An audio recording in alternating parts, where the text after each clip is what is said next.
Hello hi everyone. देखिए आज chapter 13 का हमारा लास्ट टॉपिक है। कुछ छोटे क्वेश्चंस जो बच गए वो अपन क्लियर करेंगे। ये क्वेश्चन को कंप्लीट करने के बाद में अपन का चैप्टर 13 अच्छे तरीके से कंप्लीट हो जाएगा। एक और देखो, चैप्टर 13 अपन का फिजिक्स का चैप्टर तो है, मगर एक एक्स्ट्रा बात ये कि इसके अंदर कोई न्यूमेरिकल्स हमारे को नहीं करने। तो एक चीज़ याद रखना कि इसके अंदर कोई भी न्यूमेरिकल्स नहीं है अपन के। एक क्वेश्चन है, what is the purpose of earthing wire, जैसे अपन ने सिंपली लिखा है earth wire, and in which device it is connected. कि जो अर्थिंग वायर हम हमारे सर्किट के अंदर कनेक्ट करते हैं उसका पर्पस क्या होता है और वो किस डिवाइस के साथ ज़्यादातर कनेक्टेड होती है। तो देखो, सबसे पहले आपको क्या कॉन्सेप्ट समझना है कि अर्थिंग वायर अपन कनेक्ट क्यों करते हैं। देखो, एक लॉ दिया हुआ है अपन के फिजिक्स के अंदर कि जब भी जनरली करंट को मूव करने के लिए दो ऑप्शंस मिले।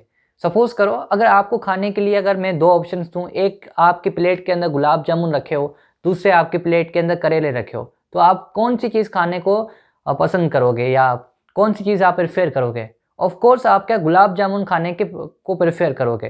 तो सेम तरीके से अगर हमारे सर्किट के अंदर भी करंट को फ्लो करने के लिए दो ऑप्शंस होते हैं, तो वो जनरली किस ऑप्शन को सेलेक्ट करती है जिस वाले वे के अंदर वो अच्छे तरीके से क्या हो सके, फ्लो हो सके।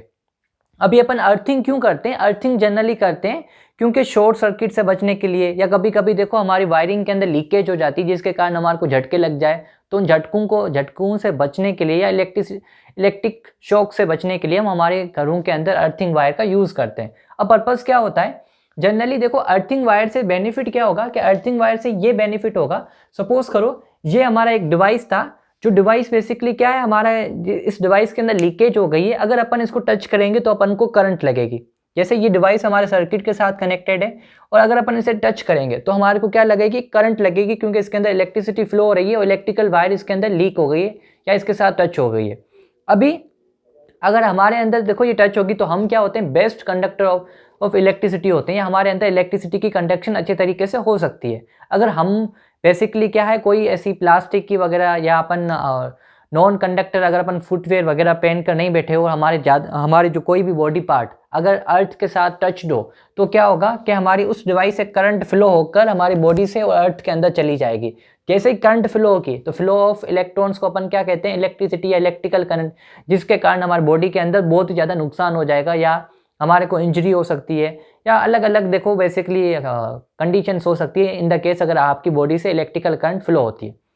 अभी अपन क्या करते हैं, दूसरी कंडीशन में इसी डिवाइस को अपन अर्थिंग वायर के साथ कनेक्ट कर देते हैं। इन द केस अगर इसके अंदर लीकेज हो गया और अपन इसको टच करते हैं तो फिर देखो करंट के पास दो ऑप्शंस होंगे। एक करंट बेसिकली उस अर्थिंग करंट को बेसिकली जाना कहाँ है, करंट को बेसिकली अर्थ के अंदर ही जाना है, क्योंकि अगर अपन इसे टच करते हैं तो करंट हमारी बॉडी से फ्लो होते हुए अर्थ के अंदर चली जाती है। अभी हमने क्या किया, इसके साथ एक अर्थिंग वायर कनेक्ट कर दी है। ये अर्थिंग वायर किसके साथ कनेक्टेड होती है, इसकी ग्रीन कलर की इंसुलेशन होती है और ये ग्राउंड के अंदर डीप इनसाइड हमारे ग्राउंड के अंदर ये फिट की जाती है, ताकि जो भी इलेक्ट्रिकल करंट है वो कहाँ पे चली जाए, हमारी अर्थ के अंदर चली जाए। अब हमारी इलेक्ट्रिकल करंट के पास दो ऑप्शंस होते हैं, या तो वो हमारी बॉडी से पास हुए अर्थ के अंदर चली जाए, या तो वो उस इमेजिनरी, जो अपन अभी इमेजिनरी वायर सपोज कर रहे हैं वो लगी होती सर्किट के अंदर, वो अर्थिंग वायर के साथ पास होकर वो हमारी अर्थ के अंदर चली जाए।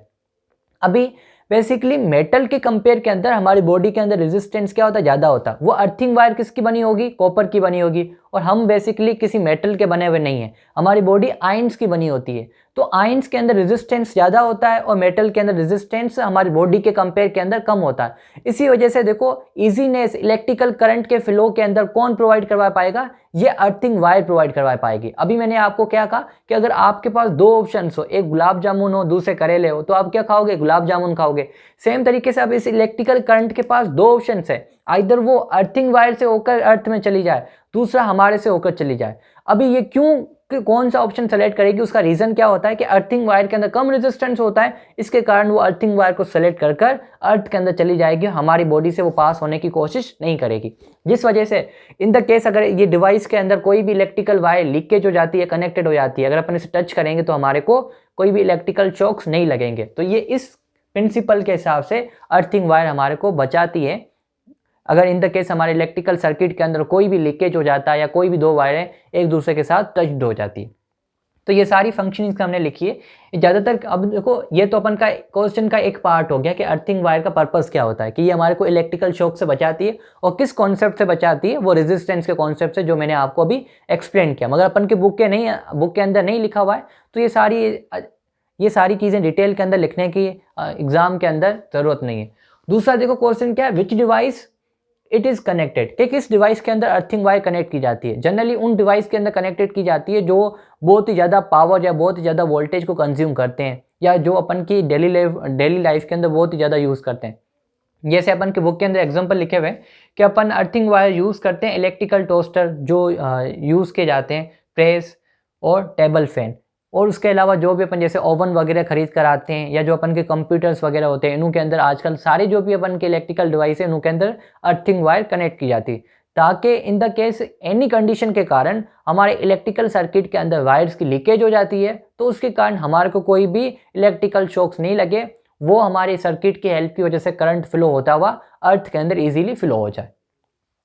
और इसके कारण बेसिकली अर्थिंग वायर क्या करता है, अर्थिंग वायर जनरली किसी भी मेटेलिक बॉडी के अंदर लगा होता है, जिसके कारण जो भी इलेक्ट्रिकल करंट होगी वो उस मेटेलिक बॉडी के साथ कनेक्टेड होते हुए, मतलब कॉपर वायर के साथ से फ्लो होते हुए वो अर्थ के अंदर चली जाएगी, और वो क्या करने की कोशिश करेगी, जहाँ पे लीकेज हुई है उसका वोल्टेज उतना बनाएगी जितना अर्थ का वोल्टेज बनाएगी। अब ये टॉपिक देखो हाई लेवल का आ जाता है कि अर्थ का जो पोटेंशियल होता है वो हमेशा क्या होता है, जीरो होता है। अब जब भी अगर वो उसका जो अपन जहाँ पे लीकेज हुई है उसका कितना वोल्टेज क्रिएट करेगी, जितना बेसिकली अर्थ का है, तो इस कंडीशन के हिसाब से अर्थ का तो कोई पोटेंशियल है ही नहीं, तो उस डिवाइस का भी कोई पोटेंशियल नहीं होगा। जब कोई पोटेंशियल नहीं होगा तो आपको इलेक्ट्रिकल शॉक्स भी नहीं लगेंगे। तो ये आपको अच्छे तरीके से लर्न करना है, ये एग्जाम के अंदर आपको क्वेश्चन पूछा जा सकता है। जो भी अपन ने देखो ये 2-3 क्वेश्चन लिखे हैं, ये तीनों क्वेश्चन एग्जाम के हिसाब से बहुत ही ज़्यादा इंपॉर्टेंट है। हमने जो अपन चैप्टर के अंदर पढ़े हैं उसके कंपेयर के अंदर ये तीनों क्वेश्चन मेरे को बहुत ज़्यादा इंपॉर्टेंट लगते हैं। नेक्स्ट है शॉर्ट सर्किट, कि शॉर्ट सर्किट किसे कहते हैं। देखो हमारे इलेक्ट्रिकल सर्किट के अंदर 3 वायर यूज़ करते हैं। एक अर्थिंग वायर जिसका अपन ने फंक्शन यहाँ पे समझ ली, एक अपन देखो रेड कलर की वायर जो पॉजिटिव नेचर की होती है, दूसरी ब्लैक कलर की वायर जो न्यूट्रल नेचर की होती है, मतलब न्यूट्रल वायर कहते हैं, जो नेगेटिव नेचर की होती है। देखो इस वायरों के अंदर जनरली क्या होती है, इलेक्ट्रिकल करंट पास होती है, और हमने इलेक्ट्रिकल करंट वाले चैप्टर के अंदर ये पढ़ा है कि कभी भी किसी डिवाइस के अंदर अगर इलेक्ट्रिकल करंट फ्लो होती है तो flow of electrical current produce the heat. और हम जो बेसिकली वायर को इंसुलेटेड करते हैं वो किससे करते हैं, किसी प्लास्टिक की या किसी रबर शीट से अपन उसे इंसुलेटेड करते हैं। अगर करंट बहुत ही ज़्यादा देर तक फ्लो करेगी किसी भी इलेक्ट्रिकल कॉपर वायर में, तो उसके अंदर ज़्यादा हीट प्रोड्यूस होगी, जिस हीट के कारण जो ऊपर हमने इंसुलेशन कवर किया या जो ऊपर हमने रबर वगैरह कवर किया वो रबर पिघल सकता है। पिघलने के कारण वहाँ पे बेसिकली क्या हो जाएगा, अगर सपोज करो एक ये वायर है और दूसरी वायर जस्ट इसके ऊपर से जा रही है, दोनों के ऊपर इंसुलेशन लगी हुई थी, मगर बेसिकली ज़्यादा करंट फ्लो होने के कारण इंसुलेशन पिघल गई। अब ये दोनों वायर क्या हो सकते हैं, एक दूसरे के साथ टच हो सकते हैं। अगर ये दोनों वायर्स एक दूसरे के साथ टच हो गए तो इस कंडीशन के अंदर अभी सर्किट के अंदर करंट का फ्लो क्या हो जाएगा, मैक्सिमम हो जाएगा। इस कंडीशन को अपन क्या कहते हैं, शॉर्ट सर्किट कहते हैं, कि सर्किट अब क्या हो गया, शॉर्ट हो गया। शॉर्ट का मतलब लिमिटेड हो गया, अब हमारा सर्किट वैसा नहीं जैसा हमने सर्किट बनाया था। जैसे सपोज करो हमने किस तरीके से सर्किट बनाया था, अपन की देखो ये इलेक्ट्रिकल एक ये पॉजिटिव है और दूसरा अपन का क्या है, नेगेटिव है। सपोज ये अपन का नेगेटिव और ये अपन का क्या, पॉजिटिव। अपन ने सर्किट बनाया था, यहाँ पे बल्ब वगैरह लगाए थे, ये वगैरह लगाए थे, और ये वायर अपन की ऐसी जा रही थी। और यहाँ पे अपन ये सपोज करते हैं यहाँ पे दोनों के दोनों क्या हो गई, वायर्स एक दूसरे के साथ टच हो गई है। अब इलेक्ट्रिकल करंट बेसिकली आगे की तरफ फ्लो होने की कोशिश करेगा नहीं, और सिर्फ यहीं पे घूमता रहेगा। मतलब ये क्या होगा, अपन का सर्किट क्या हो गया, अपन का सर्किट जनरली शॉर्ट हो गया। तो इस कंडीशन को अपन क्या कहते हैं, शॉर्ट सर्किट कहते हैं। शॉर्ट सर्किट के अंदर क्या होता है कि अपन की लाइव वायर और न्यूट्रल वायर दोनों एक दूसरे के साथ टच हो जाती है। अब जैसे ही टच होगी रिजल्ट क्या होगा, बहुत ही ज़्यादा करंट फ्लो होगी और ये ओवरलोडिंग क्रिएट करेगी। वहाँ पर बेसिकली स्पार्किंग भी हो सकती है, या वहाँ पर आग भी लग सकती है, या आपके बिजली का बिल ज़्यादा भी आ सकता है। तो ये अलग अलग क्या होती है, ये डिसएडवांटेजेस होते हैं शॉर्ट सर्किट्स के।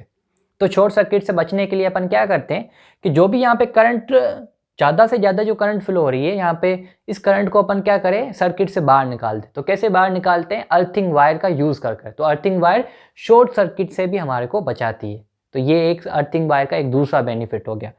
अब देखो लास्ट क्वेश्चन लिखा हुआ अपन के बुक के अंदर, मतलब लिखा हुआ तो नहीं है, ऐसे पॉइंट्स दी हुई है। क्वेश्चन आ सकता है आपको कि 5A और 15A का मतलब क्या है, मतलब 5A सर्किट का या 15A सर्किट का मतलब क्या है, या जो अपन इलेक्ट्रिकल स्विच जो यूज़ करते हैं होम के अंदर, आप अगर अच्छे तरीके से देखोगे जो स्विच आपके गीज़र के अंदर लगे होंगे या आपकी एसी के अंदर लगे होंगे, उसके ऊपर रेटिंग क्या होगी, 15A की रेटिंग होगी।